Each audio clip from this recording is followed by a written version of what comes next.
Sir हमारे पास यहाँ पर ये कहा गया है कि एक आपके पास ब्लॉक है ऑफ मास m जिसको कि हम लोगों ने हॉरिजॉन्टल डायरेक्शन में तो राइट मतलब भाई डायरेक्शन में स्पीड दिया हुआ है v0, ठीक है। और एक हमारे पास तो वेज है ऑफ मास m, राइट। और ये सारा सरफेस यहाँ पर आपके पास दिया हुआ है कि स्मूथ है, मतलब कि यहाँ भी म्यू बराबर 0 है और यहाँ भी म्यू बराबर 0 है। तो हमें ये बताना है कि find the maximum height to reach by the block. तो हम लोग ये चीज जानते हैं कि when the maximum height is reached by the block, तो उस टाइम पर both block and the wedge will have the common velocity is equal to vf।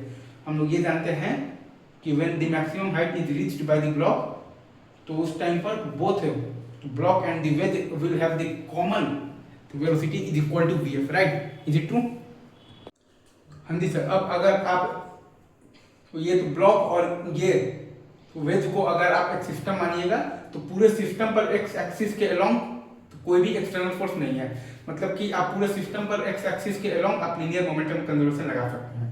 अगर मैं फिर से बोल रहा हूँ, आप अगर ये तो ब्लॉक और ये वेज को अगर आप एक सिस्टम मानिएगा, तो पूरे सिस्टम पर एक्स एक्सिस के अलोंग कोई भी एक्सटर्नल फोर्स नहीं है, मतलब कि आप पूरे सिस्टम पर एक्स एक्सिस के अलोंग लीनियर मोमेंटम कंजर्वेशन लगा सकते हैं, राइट।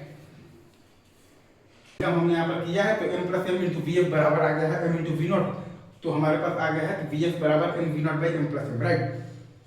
वही काम हमने किया है, तो हमारे पास आ गया है m plus M into V F बराबर आ गया है m इंटू आ गया है वी नॉट, तो हमारे पास आ गया है वी एफ बराबर आ गया है M V not by M plus M, right.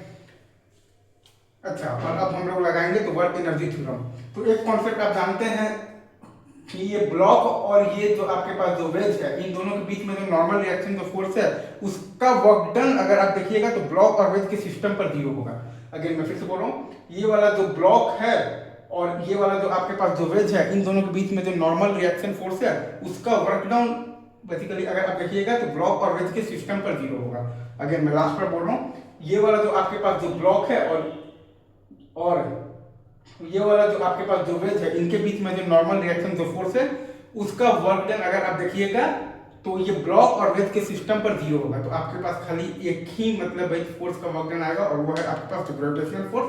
तो आपके पास आ गया है basically minus M G H बराबर, ये है आपके पास फाइनल काइनेटिक एनर्जी है half into M plus M into M square into है आपके पास V not square by M plus M का होल स्क्वायर, और माइनस आपके पास इनिशियल आपके पास मतलब कि तो काइनेटिक एनर्जी है हाफ एम तो वी नॉट स्क्वायर। अगेन आपके पास work done by the gravitational force है माइनस एम जी एच, और बराबर ये आपके पास फाइनल काइनेटिक एनर्जी है half into M plus M into M square into V not square by M plus M का होल स्क्वायर, और minus ये आपके पास इनिशियल काइनेटिक एनर्जी है हाफ एम तो वी नॉट स्क्वायर।